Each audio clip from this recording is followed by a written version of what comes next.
बिस्मिल्लाहिर्रहमानिर्रहीम। चैप्टर 19 के जो पास पेपर्स हैं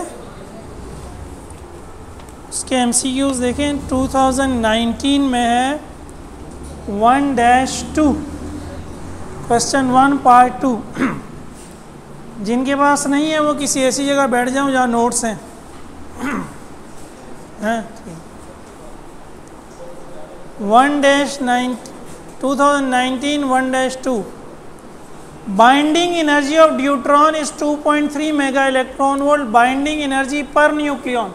याद है लास्ट लेक्चर में ही समझाया था। बाइंडिंग एनर्जी पर न्यूक्लियन मैंने बताया था। न्यूक्लियन से क्या मुराद है? Mass number. तो बाइंडिंग एनर्जी हमें दी हुई है 2.3। ये मैं 1-2 एक्सप्लेन कर रहा हूँ 2019 का। और सिंबल हमें क्या दिया हुआ है? H12। ठीक है, तो मास नंबर क्या हुआ? 2 से डिवाइड हो जाएगा। 2.3/2 क्या होगा? 1.15। सही है, तो 1.15 मेगा इलेक्ट्रॉन वोल्ट हमारा आंसर हो गया। आगे कहता है 1-17 में in the process of positive beta emission. हमने बीटा एमिशन पढ़ी थी नेगेटिव, अगर याद हो। बीटा हमने कहा था इलेक्ट्रॉन होता है ना। अगर हमारे पास X है डॉटर न्यूक्लियाई, इसका मास नंबर Z है और चार्ज नंबर A है, तो हमने कहा था जब बीटा पार्टिकल एमिट होगा तो जो नया न्यूक्लियाई बनेगा उसमें Z+1 होना चाहिए ताकि दोनों साइड क्या हो जाए? बैलेंस। तो जब नेगेटिव बीटा पार्टिकल निकल रहा है तो चार्ज नंबर क्या हो रहा है? इंक्रीज हो रहा है। इस क्वेश्चन में वो कह रहा है कि जो बीटा पार्टिकल एमिट हुआ है वो पॉजिटिव है, यानी पॉजिट्रॉन है। तो अब यहाँ क्या होना चाहिए? वाई में Z के साथ क्या होना चाहिए? -1 होना चाहिए। सही है ना?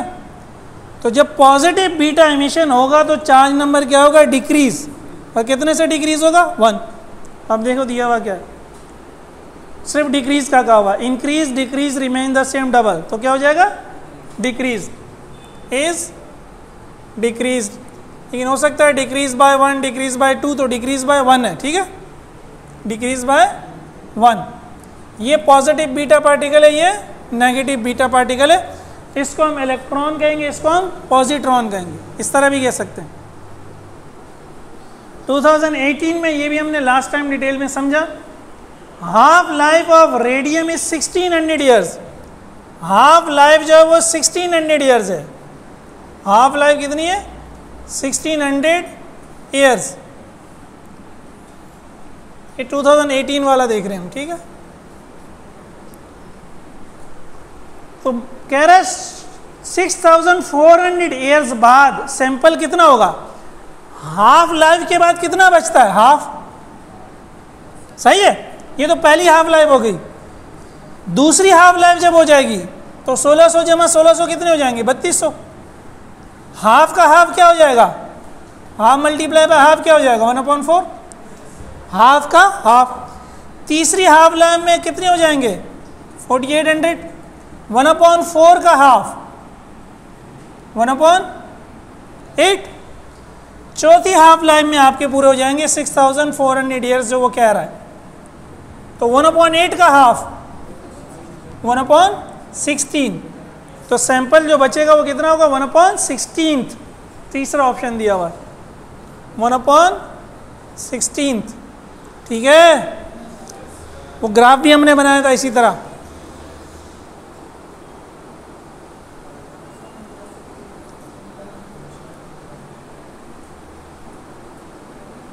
तो 2017 में कहता है 1-13 as time passes the rate of decay of a radioactive element.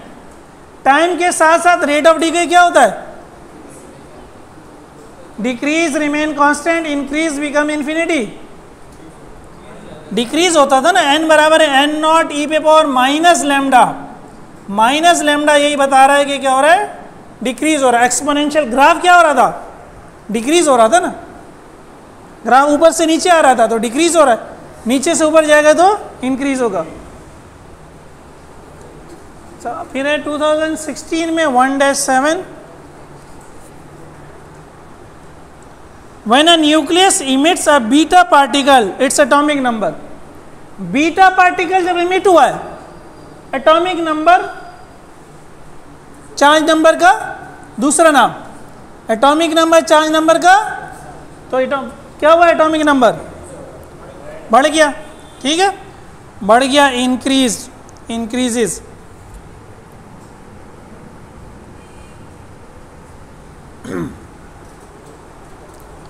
अच्छा 13 में आ जाए। इन radio active decay law n बराबर है n नॉट ई पे power minus lambda T, n बराबर है n नॉट ई पे पावर माइनस लैम्डा टी में कहता है लैम्डा क्या है,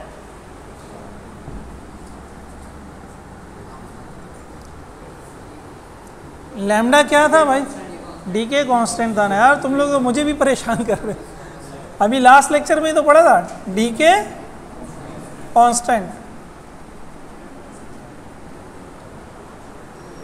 2012 आफ्टर अल्फा डीके, अल्फा क्या होता था, He2 जब अल्फा डीके होगा तो चार्ज नंबर में 2 की कमी होगी, मास नंबर में, तो चार्ज नंबर में 2 की कमी मतलब 2 प्रोटॉन निकल गए, और 4 - 2 2 न्यूट्रॉन निकल गए। अब वो पूछ क्या रहा है, after alpha decay the nucleus has its charge number decreases by 4, नहीं चार्ज नंबर तो 2 से डिक्रीज होगा, ठीक है, चार्ज नंबर इंक्रीज, ये भी गलत हो गया, mass number decreases by 4, mass number increase, तो मास नंबर डिक्रीजेस बाय 4।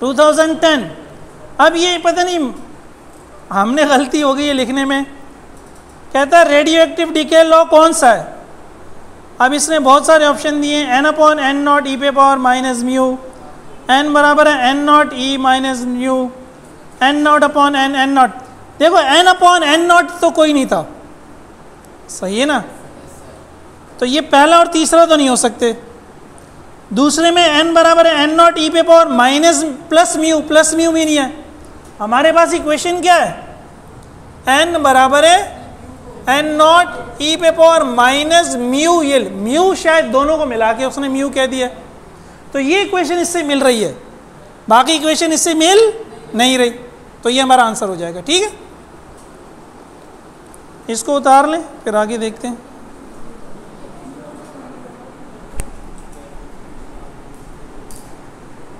ऐसे ही कर देते हैं,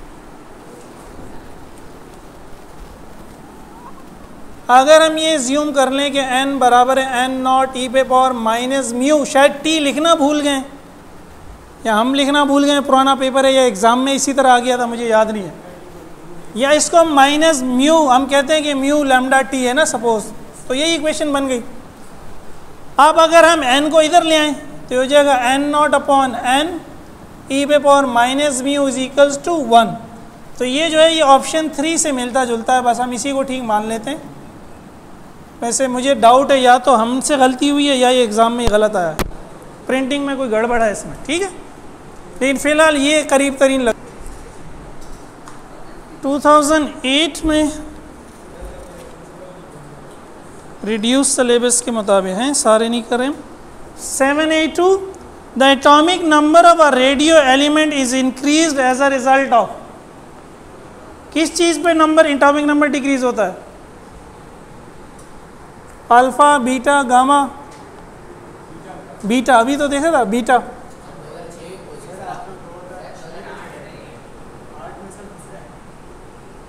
अच्छा सॉरी मैंने तो दूसरा पढ़ लिया, सही है। The rate of decay of a radioactive substance, rate of decay क्या होता है, डिक्रीज हमने कहा था, decrease exponentially with increasing time, decrease exponentially with increase in time। अब 2006 वाला आ गया, ठीक है।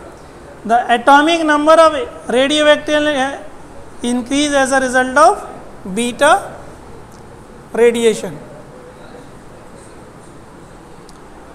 7A3 in the nuclear reaction, ये रिएक्शन दिया हुआ है N714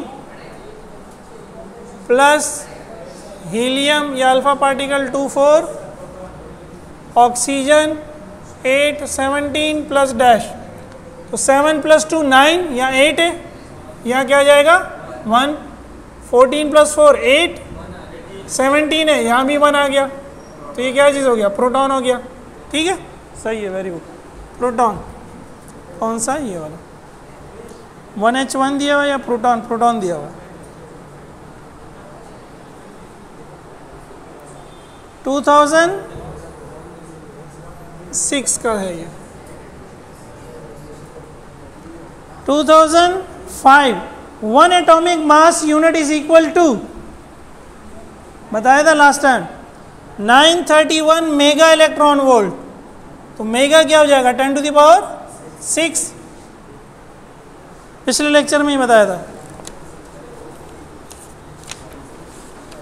अगला क्या कहता था, energy equal in to the mass reduced in the formation of a nuclei is called, energy equal to the mass reduced in the formation of a nucleus is called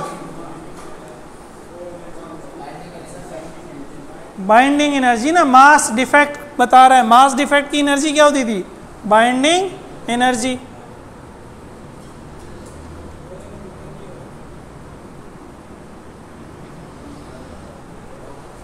to 2004 में कहता है the ratio of the mass of proton to the mass of electron, mass of proton divided by mass of electron, ये भी बताया था chapter के शुरू में यार, 1836। ठीक है, प्रोटॉन इतना ज़्यादा है इलेक्ट्रॉन के मास से। ये तो रटने वाली चीज़ें हैं, आप चाहे वैल्यू पुट करके निकाल लो, तकरीबन बराबर आ जाएगा। 2003 pre medical, the process of beta particle emission from a nucleus involves the change in mass number, charge number, mass and charge, no change. क्या है, चार्ज नंबर, दोनों में नहीं होता। अगर इसकी जगह गामा रेडिएशन होता तो फिर क्या आंसर होता, the process of gamma radiation emission. अगर ये सवाल होता फिर कौन सा आंसर ठीक होता,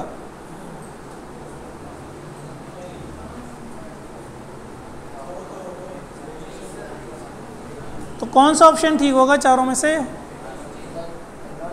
नो चेंज। अगर ना मास नंबर चेंज होगा ना चार्ज नंबर चेंज होगा।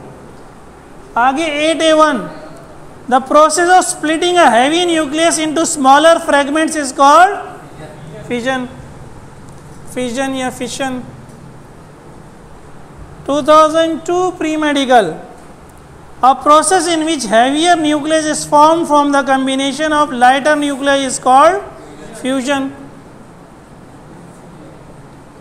2001 the nuclei having the same mass number, अच्छा ये हमारे कोर्स में नहीं है लेकिन केमिस्ट्री में आपने पढ़ा हुआ है, नहीं, same mass number but different atomic numbers,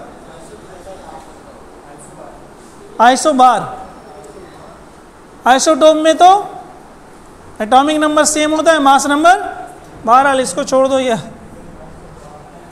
नहीं है। ठीक है, उतार लो जल्दी से, फिर ये मॉडल पेपर में 3-4 आए हैं वो भी देख लेते हैं ताकि चैप्टर एंड हो जाए।